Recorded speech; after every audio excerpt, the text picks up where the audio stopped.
Hey everyone, Andang here, super excited because today I am joined by the founder of Turbine, Johnny Monsarrat, to talk about the origins of Turbine and his latest game. So, first of all, welcome. Hey! Andang, it's been great to catch up on your videos. You've got Yeah. like amazing passion. It's really humbling to just see like how many people are so passionate about Lotro. It seems like it's really touched, thousands of people, and that's just amazing. Even I can't believe it, and I was there for part of it. Yeah, it's crazy that it's still going all these years later, that it's still that everybody's that excited and it's still moving forward. I'm so grateful to all the fans, working together. You've really given me a career. Even though I left Turbine, it's the biggest item on my resume, and it opens a lot of doors for me. And that would not be possible if the company had died 10 years ago. It's because of the fans that it's possible for me to move on. And I've got a new company now, which is, based on a bunch of ideas from the Turbine era. Yeah, and we'll be getting into all of that, and I'm super excited for it. But before we do that, I want to go back to before even Turbine. Uh, The Wayback Machine. so, what games were you into before you even started work at Turbine? Well, I was a student at MIT in the mid 1980s, and just before I got there, uh, students at Harvard and MIT had created a new type of physical game playing called LARPing, live action role playing. I wasn't around for the invention, but the guy who did it was the best man at my wedding, and I got pretty close to the people who were kind of generating this new type of adaptive gameplay. For those who don't know, LARPing is a kind of improvisational acting. It's like improv comedy, except instead of comedy, maybe you're pretending to be the CIA and the KGB and you're having a spy adventure. It grew out of simple games called assassin games, where you'd hold a spoon and have to tag people with your spoon to bump them off. Games that are played on college campuses. In live action role playing games, these are similar to like a tabletop game. So it's like you sit down to play Dungeons and Dragons, but for a LARP, you stand up, you walk around, acting out your character and talking to other people. For example, you might be tasked to gather all the gems in the game. So it's your job to run around, meeting all the other players, asking them to trade items with you until you've collected all the gems. Or maybe you're a knight who's searching for the lost prince, and the prince is undercover.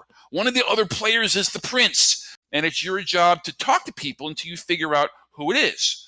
The key thing about these live action role playing games is that potentially dozens, and I've actually done more than 100 players can be participating, but you only usually have one or two authors or referees. We call them game masters. You only have one or two referees for a game with potentially 100 players taking place all over campus, 24 hours a day, 7 days a week. There's no way for the referees to really get a handle on gameplay. Like if you have a combat and there's a dispute, the referees are not there to resolve the dispute, and that is a big problem. So the rules of LARPing tended towards incentives. What incentives can we create for the players to play fair, for it to be fun? So there isn't like a mob rule or a breakdown. Well, it just turns out that the internet is kind of like a mob rule situation, right? Building an MMO, you have to understand how to create incentives so that players play fairly. I'll give you a quick example, if I may. Yeah, sure. So before MMOs, there were MUDs. MUD. MUDs were these text-based adventure games, no graphics, just text. Anyone who's old enough to remember Zork, it's a game from the 80s where people would just type in, find troll, hit troll with axe. And, back in the dark old-timey days, that was enough. It's like reading a book. There are no graphics in books, right? At least not adult books. And that's okay because you're using your imagination. So these text-based games, people love them. But typically what happened in these text-based games is the older players would get bored. Look, there are only so many times that you can find the dragon and rescue the prince or the princess before it becomes repetitive. So the bored older players find a younger player. And the younger player says, oh, look, there's an older player. Maybe he'll be my friend. And then the older player just attacks the younger player. That is not good gameplay. So I invented a system called the allegiance system that allowed these younger players to pledge allegiance to an older player. Any older player who got pledged to would automatically, and I mean built into the game, they'd automatically get a cut of the gold pieces and experience of the younger players. And this created incentives. So the older players had an incentive to train the younger players, not beat them up. And it gave the younger players someone to train them, because these MMOs can be very confusing. And it gave the older players more to do. Now you're running a team. If you've ever heard these stories or seen the movies where one fraternity steals a mascot from the other fraternity, now the players are forming teams and they're entertaining each other. And it's not really about creating expensive content, creating more and more dragons. And that is the business beauty of MMOs. It dramatically lowers content costs by allowing players to engage with one another. And because of my experience with LARPing and my friends and the team, we came into MMOs with a ton of knowledge. Awesome. So, speaking of MMOs, you did eventually go on to create Turbine. How'd that come about? It was an accident, really. I was raised to be a project person by my mom. I tell people sometimes that I speak two languages, English and list making. I could just make lists from an early age. I wasn't interested in joining school clubs. I wanted to start the school club. Well, I was a student at MIT and then at Brown University. At Brown, I was a grad student. And just for fun, I became the internet guy, the guy back in 1993. This is way before Google, way before Amazon, way before Twitter, way before Tinder. Back in 1993, my team and I became the first people to run, to drive a robot over the internet remotely. And so we had a lot of internet knowledge. We were thinking about the internet a lot. And because of my experience with LARPing and MUDs, I thought, let's make the world's biggest game. A game that could have potentially 1 million people, all interacting on the internets with a Z. Back then, we didn't even have broadband internet. So we thought we were going to have to use dial-up modems for this game. Wow. But and we were in no way competent to do any of that. There's a funny saying that to be an entrepreneur, you have to be a moron, because anyone with any sense would know it's impossible. None of us came out of the video games industry, and we didn't begin wanting to start a company. We just thought it was like a giant project. But the project got bigger and bigger and bigger. We took on some investment, things got more serious, and suddenly I was the CEO of a startup company. I eventually ended up dropping out of grad school and becoming the full-time CEO of Turbine.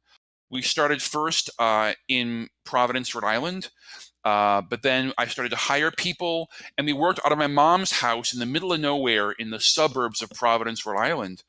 12 geeky guys staying up until 4 in the morning and sleeping until noon every day. I would go out and buy us spaghetti and hamburger just to keep people on site, because the closest restaurant was a 20-minute drive away. This was really the middle of nowhere. First, we took over my mom's living room, then her family room, then her basement. Then she moved out. She couldn't take it. She gave us a whole house for the entire summer. She did eventually want it back, and that's when Turbine got its first real office. That's amazing. So how do you gain enough investment to start getting all these people to where you end up running out of space in the house, essentially? Well, that's a good question. I'll say first, though, that although technically Ultima Online and EverQuest and also Meridian 59 shipped before Turbine's first video game, all those companies began development after Turbine. So technically, we were first to begin work on an MMO, but we weren't first to launch an MMO. We lived in an era of the dot-com boom. The internet was this big, important thing that was the happening thing. And I think that there were so many people who were wild-eyed with idealism that I didn't have to pay much. There was one guy I was paying $800 a month just basically to survive living in his mom's basement because he wanted to take over the world, and he was earning stock in the company. So we were all living off of getting a healthy chunk of the company and hoping that we would change the world, get rich, make a big difference, build the world's biggest video game ever, and have a lot of fun. To answer your question more directly, how do we raise money? We kind of didn't. In the early days, we just lived off hope and a dream. I got hit by a car. Wow. I wasn't even jaywalking. I was on the sidewalk, and there was a T junction behind me, and a car drove through a stop sign, hitting another car, and that car went off onto the sidewalk and hit me, and I got $30,000. Not a lot of money, but for people who were idealists, who didn't need much to survive, it felt like a lot of money. Also, my mom put her life savings into the company, foolishly, no doubt, because we had no hope of success. But that drove us, for several months. So that's quite amazing that your mom invested so much in you and also gave up her house to a bunch of teenagers. How does that work? Well, her whole life savings was only about $250,000. It wasn't that huge, but certainly I acknowledge my privilege. Growing up middle class, that I had a parent who had that much money, right? There are a lot of people that maybe wouldn't have had that resource or would have had smarter parents. What was your question? I'm sorry. It's just still amazing to me that she gave up her life savings, regardless of the amount. That's showing trust in you and supporting you. That's amazing. Well, she was a pushy parent, and that had both pros and cons. The pro is that it made me the person I am today, and I don't have any problems at all, emotional problems. The con, of course, is that having a pushy parent can be traumatic for a child. If we had lived in Hollywood, she probably would have had me out at auditions, trying to get, the next child star or something. But fortunately, that didn't happen to me. I guess I don't regret it, and I'm grateful to her. Of course, she's since passed away. Sorry to hear that. So with Turbine, you built the graphics engine. How'd you do that? Well, back in the old-timey days, we didn't have hardware cards or chips that would do the graphics calculations. You had to do it as part of the software that you wrote. And we just adapted it from traditional sources. I don't think there was anything particularly clever about the graphics. We did build a physics engine, though, so that things would bounce off one another and look like they were, bouncing correctly with momentum and inertia. Although I began working on the computer graphics engine, and I also built a scripting language so that artists could work with the game. I'll talk about that briefly. At the time, most video game companies worked like this. If you were an artist, you built a 3D model or a 2D model, and then you threw it over the wall to the engineers. And you just had to hope that the engineers would do something with that model quickly. You wouldn't even see the result of your artwork for 2 or 3 days. But at Turbine, it seemed clear to us we should be building artist tools. So we built tools that were directly part of the technology and the platform, so the artists could insert their own art into the game. So I built a little scripting language called the Weenie language that allowed artists and game designers to play with the game on their own, but also in real time. So you wouldn't have to actually bring the server down and then boot it back up for new content to appear in the game. And by the way, this kind of tool making was the success of Pixar. The reason why Pixar became so powerful and successful is because they built tools for artists, which gave artists more creativity, which showed up in the success of their films. So at the time, do you think anyone else had a system like that? Well, video games was at the time a huge industry, although not as big as it is today. And I'm sure there were other companies that were doing something similar, but it was pioneering. to build tools like that. Of course, as the CEO, I became too busy with management and fundraising and partnerships and other things to do the coding myself. I often think if I meet someone who's a CEO who also writes software, you're probably not the best CEO, because a CEO doing his or her job well shouldn't have time for that. Absolutely. Okay. So, moving forward, eventually you go to an online game developers conference. And there, I'm assuming you run into Ultima and EverQuest. What's that like? Well, Ultima and EverQuest, by the time they came out, I was already, out the door at Turbine. We did go to a lot of conferences, though, and before that, we also met investors. Memorably, there was one time when investors came to my mother's house in the middle of nowhere, like no highways, no grocery stores, no movie theaters. And we were, of course, preparing a demo to show them. But as the doorbell rang, the demo still didn't work. So I said, alert, alert. We have to stall. Stall them. Do anything you can, but stall them. So I, of course, went to answer the door and I'm like, hey guys, before seeing the demo, why don't you talk to the artists? And the artists were like, we didn't know we were part of this demo. I was like, shut up, show the guys some art. I didn't say shut up, but so they showed some guys the art, and I went to go work with Chris Dill. Chris Dill, who's now a senior technical wizard in the video games industry, working where, I forget. Let me look it up while we're talking. Chris Dill was my brother's best friend from high school. So I hired him just on a whim, really. We didn't hire anyone from the video games industry, and Chris Dill is now the director of platform at Epic Games. Well, so I worked with Chris Dill on making this demo ready while the artists were stalling the investors, and Chris said there's something wrong with the transformation matrix. The graphics are just not displaying properly.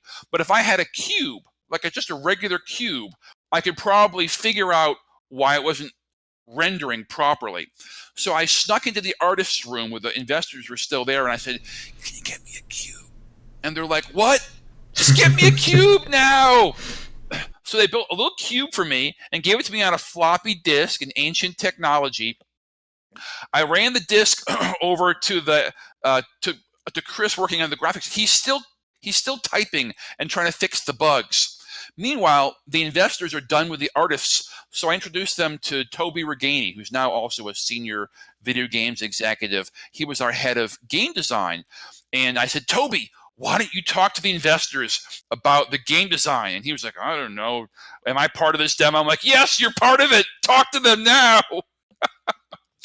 Well, he stalled the investors some more, but now the investors were at one end of the big room, and Chris and I were feverishly working at a computer on the other end of the room. And of course, we were being so active trying to fix this bug now that they noticed. So the investors stopped talking to Tony, and they came over.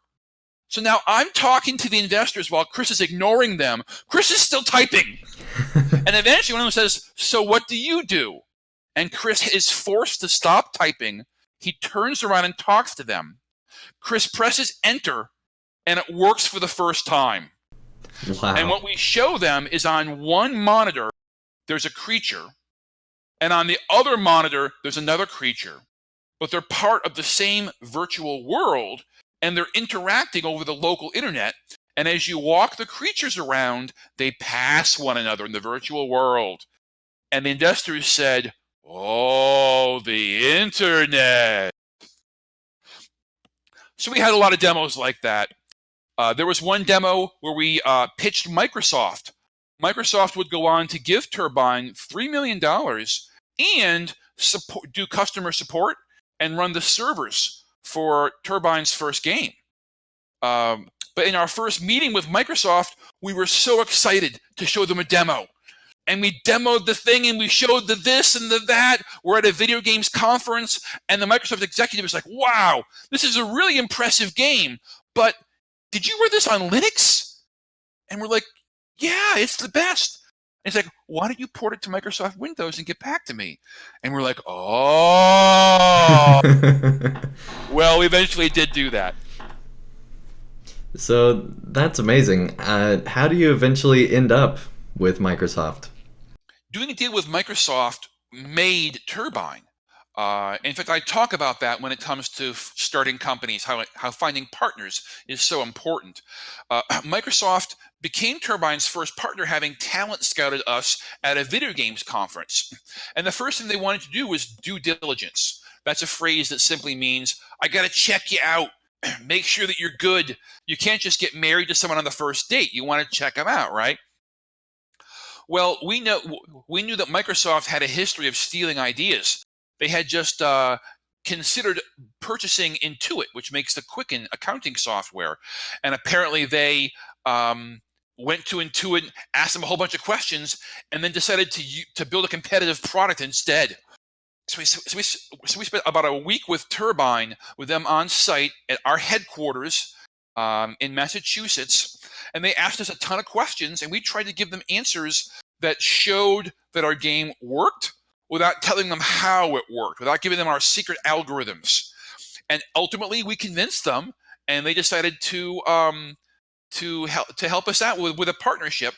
The very first check they gave us was a $300,000 check. And one of my business buddies, Tim, came into my office with a check and said, hey, look, we got the check from Microsoft. And then he tore it in half. Of course, he had made a photocopy of the check.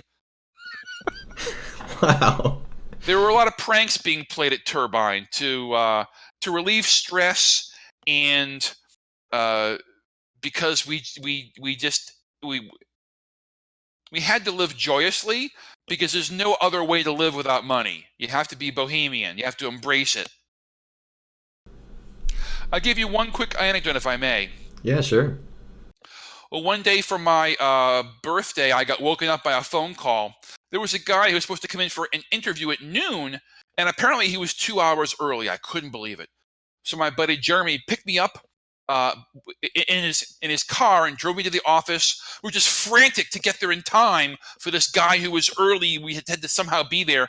And when I arrived, I saw that my office had been filled to the top with breakfast cereal, with Shaw's frosted wheat puffs. So I shared an office with a big plate glass window, and you could see in through the window that the entire office to the top had been filled with these wheat puffs. Well, what they had done, and kudos to anybody who figured this out, they had taken the window and put a cardboard backing behind it, and then filled the slit with breakfast cereal, so that from the outside it looked like the entire office had been filled. And those kind of pranks happened all the time. That's the wall of wheat puffs, we called that. That's awesome.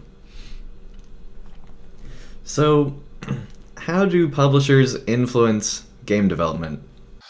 Well, we just discussed pre-interview how Hollywood studios can, get in the way, right? It's the same thing for tech corporations like Facebook, Google, or Microsoft. Sometimes the visions, don't match. But I think in this case, Turbine had such a strong vision that Microsoft was willing to go with it, and they didn't meddle that much. Instead, they were really supportive. They were even supportive during the period after I left Turbine, that there were horrific delays. And in fact, one of the reasons I left Turbine was the person I chose to replace myself just couldn't launch the game, and that caused tension, of course. Yeah. So you decided to head out. Why was that? Can you go a little bit more in depth into that? Well, it's a tough story. The toughest part about it is that it seems a bit self-serving and whiny, but it is true. I had never run a company before being the CEO of Turbine. I was 26 years old. Not only had I never run a company before, I sort of had never had a job before. But we had a sales guy whose name doesn't matter, but he was a Harvard MBA. He had worked in video games before. He was very charming, as salespeople, of course, have to be. So I chose him to be the CEO. At that point, my friends and I owned something like 80% of the company. So, I wasn't forced out or anything. I just had to show some humility, because if you're going to be a success, you have to show confidence, but you also have to show humility. And I just knew that with Microsoft and this giant deal, that I was maybe not the guy. I should be the CTO, not the CEO. Unfortunately, this new guy did not have a handle on management.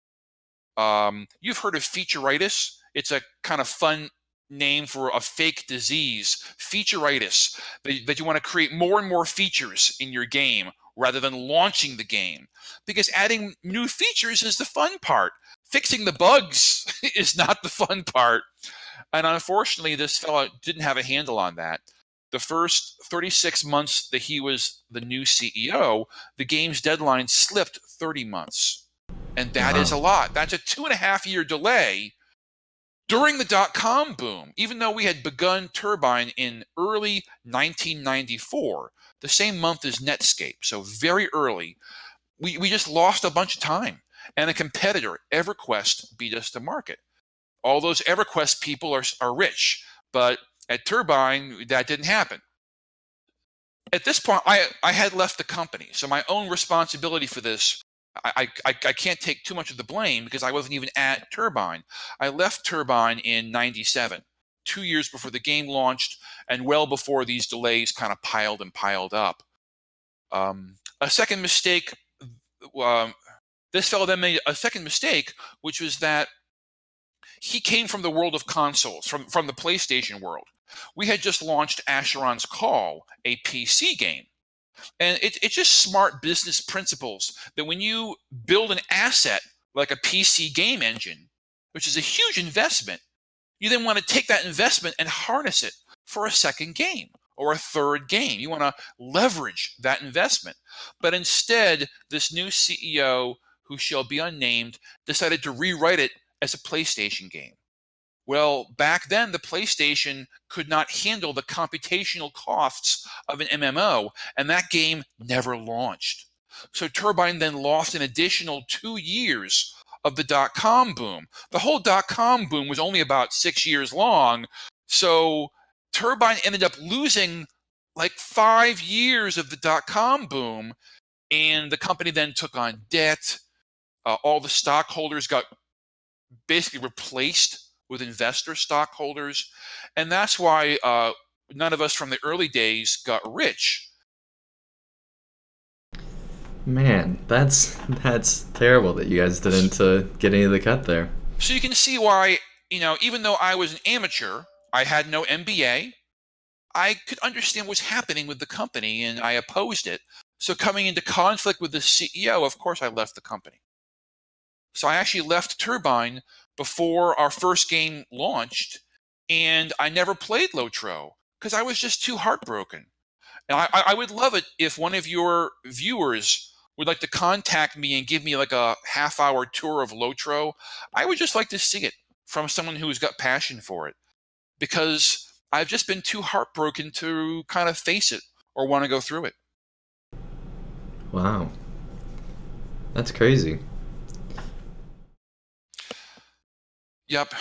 Well, as I said, it's a story that's difficult to tell, but because I was not physically at Turbine during the bad days, it's pretty easy to separate myself from taking blame for what happened. So you did go on to get your education further, if you want to talk about that, as for part of the reason why you weren't around as much for Turbine.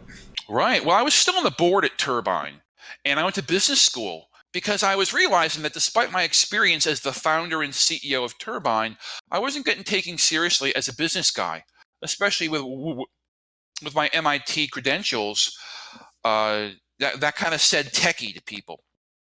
So I went to business school and got an MBA, and I basically used Turbine as a case study for all of my courses, including my thesis. And I was successfully able to rebrand myself. I ended up working in biotech. I was part of the company that had sequenced the first bacterial genome, or one of the first bacterial genomes. I worked in online marketing back when internet marketing was like a young thing. I worked for nonprofits in Washington, D.C. And then in 2016, being inspired by Pokemon Go, I created a new company, which I've called Monsarrat with some vanity. And our hope is to make the next big augmented reality game. That's awesome. So let's talk about that for a bit. Go through what's the main premise behind this game. Well, Pokemon Go has made more than $2 billion, and I want some of that money. It's remarkable how a game that is so repetitive and has such limited, if any, player interactivity has become so successful. And I can tell you why. Number one is the Pokemon brand. People love the Pokemon. I get that. Number two, walking around. A game that requires you to walk around, it lifts your mood. Physically walking, it changes your blood chemistry. It literally elevates your mood. Makes people happy to walk around. And number three, people love the idea of seeing creatures through their phone. It's like having magic glasses. There are these fairies, these Pokemon that are all around you, but you can only see them through the game. That's amazing. Pokemon Go is still very much an active game. It's been very successful, but they lost 80% of their players in the first 2 months because of repetitive gameplay. And what MMOs are good for is player retention. Most MMOs don't even peak until year 3 or 4, and MMOs can run for a decade or longer. So I thought, wouldn't it be great to take the ex-Turbine team, because at this point, Warner Brothers had laid off 500 Turbine staff. Let's gather up all the former Turbine people. We're putting the band back together, and let's make a version of Pokemon Go, like an augmented reality game that has an MMO as its background, where player interactivity is the core purpose of the game. I don't know if you're still a fan of Pokemon Go, but over the last 2 years, they haven't really added much to the game. Yeah. It's weird, really, that they wouldn't invest more heavily in this big successful game. But I think that their goal seems to be to create the world's best database of map locations. They really want to know exactly where to go to see a statue or a placard or to hang out with the cool kids. Whereas our strategy is to create the world's largest community, to create an MMO of people who want to meet physically in the real world and actually play together. You don't have to play together. You can still play solo. Think about it like this. All the things that make MMOs successful work even better in the real world. MMOs are driven by meeting people online, but it's even more valuable and more fun to meet people in the real world. Assuming that there's a ranking system like Uber, so that people who are not good sports kind of get weeded out. It's more fun to explore in the real world. It elevates your body chemistry. It's more fun to get recognition, to join a team and feel loyalty. All this stuff works better in the real world. So we're hopeful that our forthcoming game will blow the doors off what's been done before, perhaps not be as successful as Pokemon Go. But if we had 0.1% of Pokemon Go's player base, and we just kept them for 3 or 4 years, that's plenty of money. Plenty of money. We are working with a secret Hollywood studio. It's a multi-billion-dollar TV movie franchise that's currently a secret. But I assume that you've got show notes. Andang, could you give people a link to Monsarrat.com? That's MONSARRAT, Monsarrat.com. They can see all the videos there. Yeah, there will be a link in the description straight to his website where you can find all the crazy stunts that you did to promote this game. To talk about that for a bit, you did all sorts of crazy things. Well, the idea of augmented reality gaming is that you get out of your mom's basement. You leave your house. You walk around experiencing the world. It's really unlike kind of the zombie mode that you go into when you're playing a video game. There's nothing wrong with escapism. But I think that AR mobile gaming is just a really cool way to embrace the world and get some exercise. Now, obviously, players are going to be playing the game while walking. They're not going to be driving a car or flying an airplane or parachuting or skydiving. But because AR gaming takes place in the real world, we thought it'd be fun to satirize this by making a series of videos where I do a variety of dumb stuff. So, for example, I showed the phone to monkeys at a safari in London, and the monkeys took the phone and ran off with it. I've dropped the phone while whitewater rafting and had to have a diver recover it. We've gone skydiving with the phone. I've gone flyboarding. Flyboarding, as you may know, is when they strap jets of water to your feet and then you jet up out of the water like some kind of superhero and you try to not fall over. So you'll see a bunch of those stunt videos on the website, and I'd love to hear any feedback people have about what other dumb stunts they want to see. The big one that's coming up is cage diving. I just got my scuba license, and yes, I have gone scuba diving with Big Movement Gaming, which is what we call it, Big Movement Gaming. But cage diving is when they put you in a cage, they put chum into the water, and then sharks come. And you get to see them up close from inside the cage. Do not stick your fingers outside the cage. So I want to see what sharks think of Big Movement Gaming. All right, that sounds great. Can't wait to see that. So it seems like you're very much a problem solver with current issues that you have with games in the industry. You started that out with MUDs, you created MMOs, essentially. You did that with Pokemon Go, where now you're making this new game. Do you see that as a trend in your personality, maybe? Well, you're right that I always want to do the cool stuff. That's why I didn't stay in the video games industry. When I left Turbine, I could have worked for some other video games company, but I didn't want to compete with Turbine. It was kind of my baby, and I wanted to do something a bit different. So I went into biotech instead. But now I've returned to video games because the cool stuff is in video games. And I want to say that I'm so grateful to all the fans of Lotro and DDO and Asheron's Call, these other Turbine games, because your energy is what makes it possible for us to innovate. I'm not sure how much innovation is happening now that Standing Stone Games have taken over the MMOs, but my team is still innovating, including me.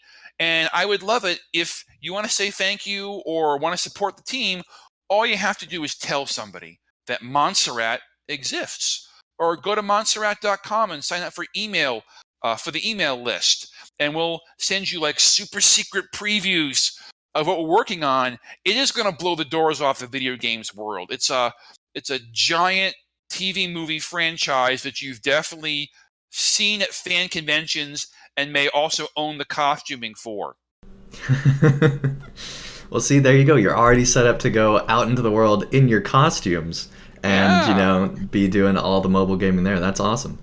But we're working hard to make you guys proud. And again, I'm just grateful and humbled at the support that the fans have shown. I couldn't believe when Asheron's Call was shut down a year and a half ago, it made the world press. Because there were still fans playing this game 17 years later who it was like their clubhouse. And they didn't want to see it shut down, even though it was not quite earning enough money to continue, which is a shame. So I'm guessing that hit you pretty hard, seeing Asheron's Call shut down. That's the thing that you started a company for and we're working hard at. How was that? Well, it was definitely turning the page of another chapter, because the way that I left Turbine was conflict with the incoming CEO. I had kind of put Turbine out of my mind. It's like having a bad breakup and you just try not to think about it. Because if you do think about it, you'll go crazy, right? So at that point, I was doing a pretty good job emotionally distancing myself. Plus, I had the new company. New girlfriend, basically. So at this point, all my hopes and dreams are with the new company. I would love to think that Asheron's Call could have gone on indefinitely, but these games do have to make money to survive. I think about it sometimes like this. Have you ever seen like a TV show that goes on for 6 seasons and it gets canceled? And you think, oh no, I really wanted to have another season of this TV show. But all the creative people behind the TV show then go on to make a new TV show that's even better or is different in some way. Well, if the first show hadn't been canceled, there would never have been a second TV show. And in a similar way, would it be great if I had gotten rich from Turbine, which I didn't? Yeah. But the support of the fans, the success of Turbine's games so far have really lifted the entire team for my new company at Monsarrat, and that's what keeps us going. So even though Asheron's Call is gone, and I'm sure that Lotro will eventually, go get lower and lower as it gets older and older. We're, we're we're working hard to make you guys proud, and going to bring you some new games that should be, we hope, even better. Wouldn't it be Awesome. nice to make friends in the real world, not just online friends? That's what we're hoping to do. And I mean real friends, not trolls. We're gonna rate all the trolls down to 1 star, and they'll get pushed out of the game. I mean real friends, good people that you want to meet. Yeah, and it's interesting that there's essentially like a new type of MMO that's in the real world now. It's like it seems like the obvious investment for the future, but I don't know. Maybe there's more technical reasons why more companies haven't done it. What do you think? It is an astounding technical challenge. Most companies that have worked in the augmented reality game field have simply copied what Pokemon Go did. There's now a Walking Dead game. There's now a Jurassic Park game. But these games are basically just copies of Pokemon Go. Whereas what we're trying to do at Montserrat is to advance the field and bring the next generation of augmented reality walking games, which Niantic, which makes Pokemon Go, should have invented, rather than just leaving Pokemon Go on the table and not really improving it. Even their upcoming Harry Potter game, which is going to be great, I don't doubt it, it seems like they put a lot of money into building content for the game rather than building a good experience. Whereas at Montserrat, it's all about the experience. We haven't got the money to build a massive amount of content, but we'll bring people together in ways that's never been done before outside of perhaps LARPing. And it's like a computer administrated live action role playing game. That's awesome. Anyone who's curious to learn the future of augmented reality gaming should watch my video. It's a speech I gave in Israel to a gaming convention. We do a lot of stunts, bringing people up on stage for antics and crazy stuff. So it's a really fun 23-minute talk, and that lays out the vision for AR gaming. And I'm sure that you'll be able to find that on my Vimeo page. So going back a bit, I know it's a reality of business, but are games better with publishers? Actually, they're not. Publishers can invest money into a project, and that's good. We like money. But there's this idea that publishers will promote and market your game better than you can. The thing is, though, that even though publishers are professional marketers, the world of technology is always changing. And sometimes they really don't know any better than you do how to market your game. In the old timey days, you had to have a publisher because to sell your game, you had to get it on the shelf at Walmart. And you can't just walk into Walmart and say, put my game on your shelf. Only a big publisher could do that. But these days, most marketing is done through mobile app advertisements and through social media. And really, anyone with money can place those kinds of ads. You think about it like this: a publisher might be as good as you are at marketing, but a publisher takes on several projects. When the next project comes along, their attention can be distracted by the next shiny thing. Whereas if you are in charge of your own marketing, then you can maintain quality and maintain quantity throughout the entirety of your project. And especially for MMOs, you have to build the community over time. You have to have constant focus, constant attention on marketing. So actually, the word on the street these days is that for at least for online gaming, you don't need a publisher. Good to know. I still like working with Hollywood studios, though, for branding. Okay, that makes sense. So, how do you go about getting a brand? Because you've done that with this upcoming mobile game. How do you go about doing that? This is a big question. Let me answer with two quick anecdotes. We can cut this down in length if you want. People who are starting a company get told by investors, you know what, why don't you show me some customers and then I'll put money into your company. The problem is that to show customers, you have to have 3 mountains of money. The first mountain is to build the software. The second mountain is to sell and market the software. And then because your customers want the software to work, the third mountain of money is to support the software, whether it's a video game or some other kind of company. So where you're getting these 3 mountains of money, it's impossible. You might also discover, after struggling for years, somehow launching a product, somehow getting customers, that you don't impress the investors. They say, well, you've got 10,000 customers, but they're barely paying anything. That's not a real revenue base. It's like the bank. The bank won't lend you money unless you don't need it. Exactly.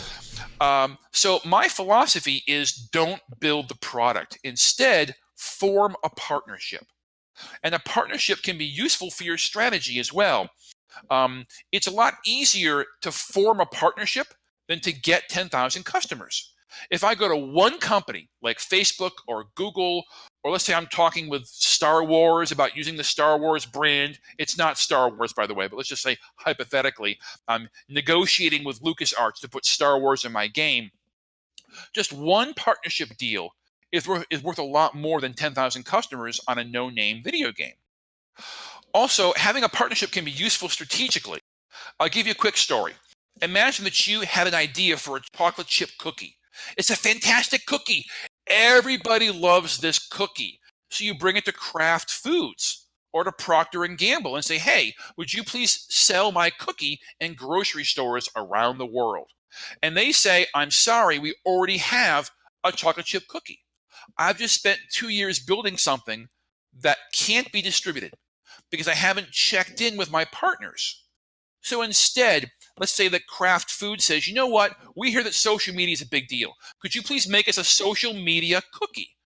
What the hell's a social media cookie? So you put on your thinking cap, think. And you think, well, how about this? A plain white vanilla cookie that comes with a packet of icing.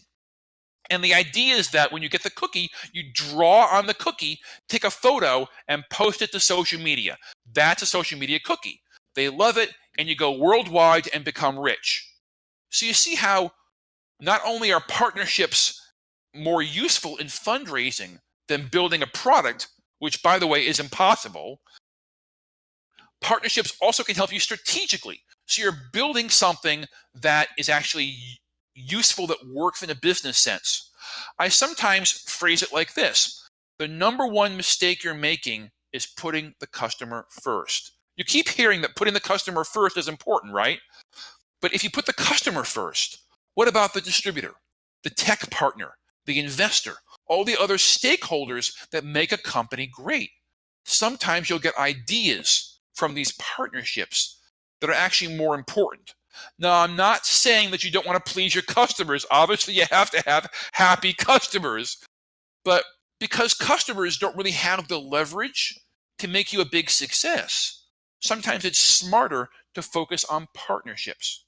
For example, at my company, Monsarrat, which is making the next big augmented reality game, we didn't just go out and make an AR game. Instead, we began building nothing except videos and demos and prototypes. And we sought a partnership, and we got one, a big TV movie franchise partnership, and also a big funding partnership. And those two partnerships are going to make our company a lot more than spending 2 or 3 years making a rinky-dink game, trying to prove that we got something so that somebody will talk to us.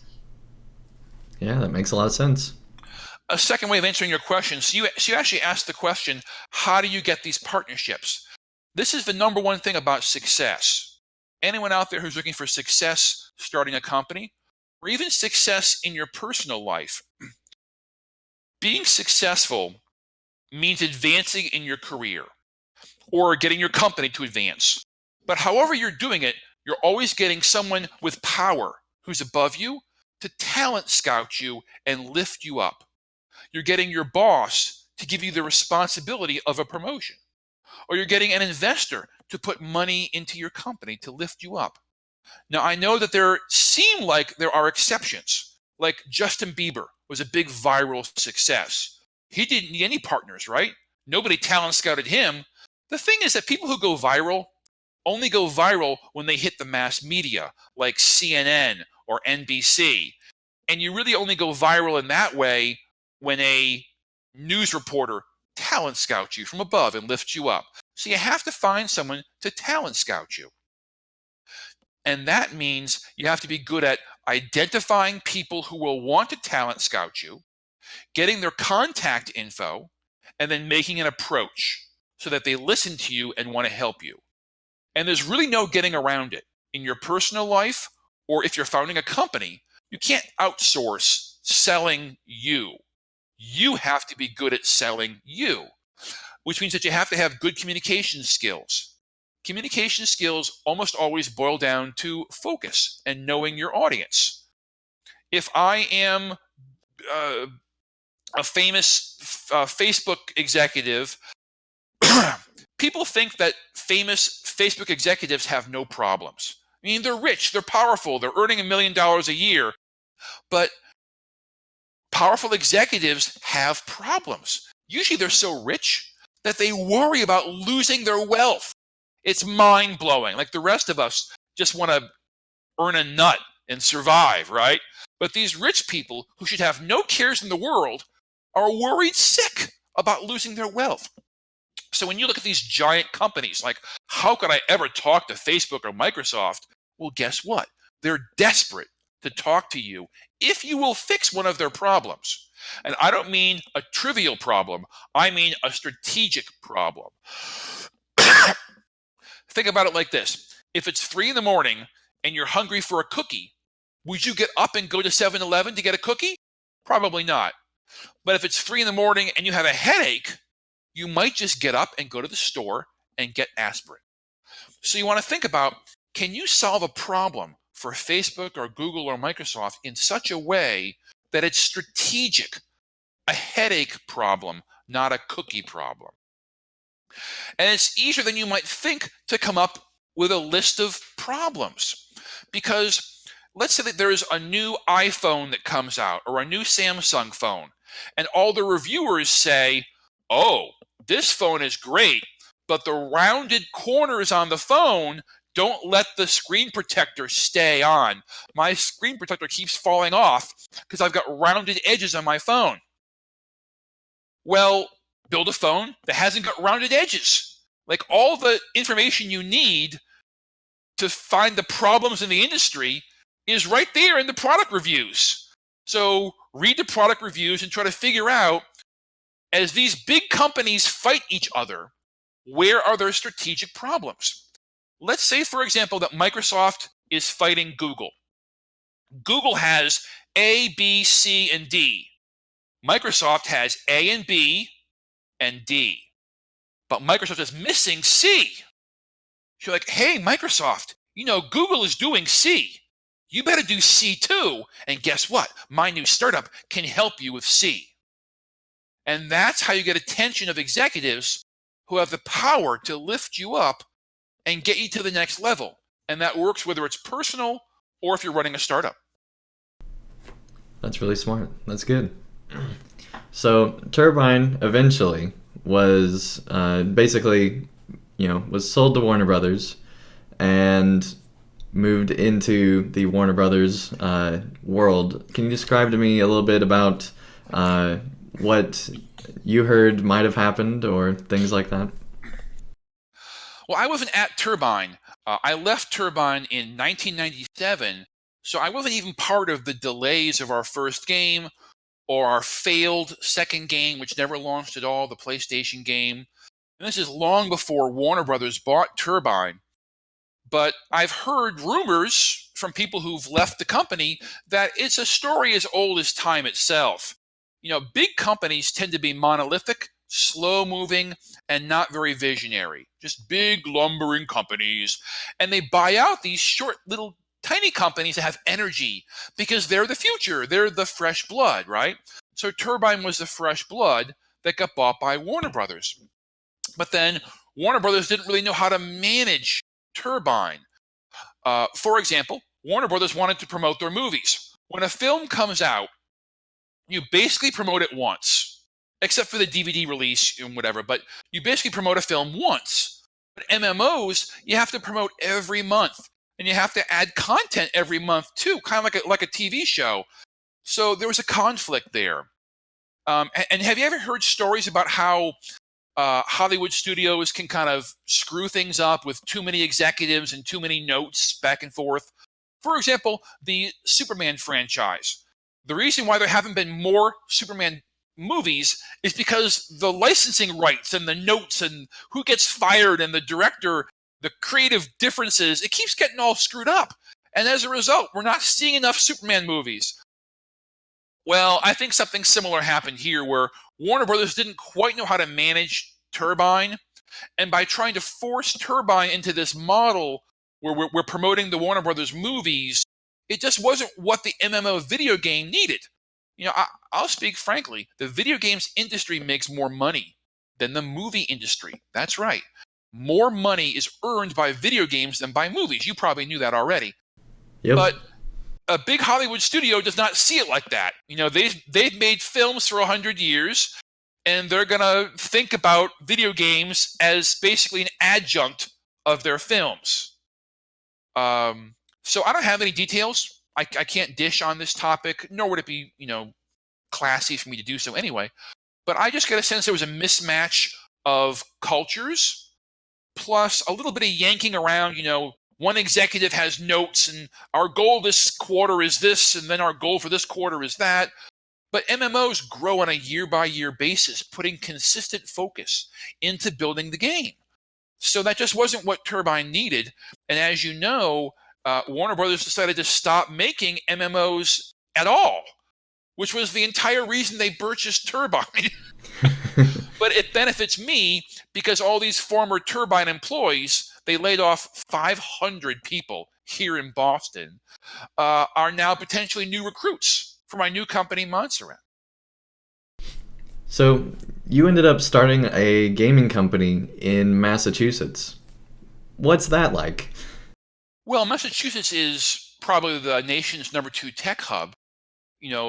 Between them, just MIT and Harvard filed 2% of all patents that are filed in the U.S.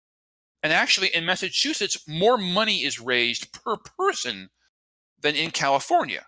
Now, I know there's more investors in California, but it's like if you go to a buffet and they're serving 100 dishes, you can't eat all the dishes, right? One person cannot eat 100 meals. You want one meal.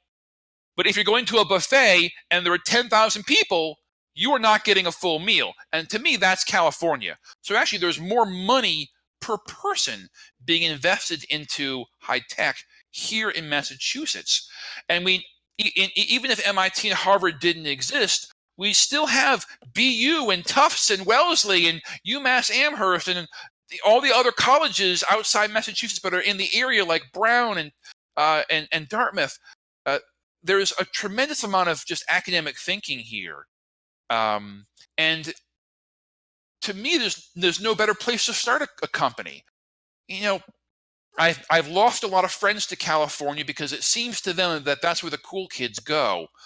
But California led the dot-com boom, but they also led the dot-com crash because of hype. Here in Boston, we are the part of America that's most similar to Britain. We're the most British part of America. And we're stoic. We're Yankees. We don't brag brazenly. But because we don't brag, doesn't really make us secondary. It just makes Californians braggers. Anyway, I've got some Bostonian pride, obviously, but Boston is a great technology hub, especially in robotics and biotech. And if I have anything to do about it, also video games.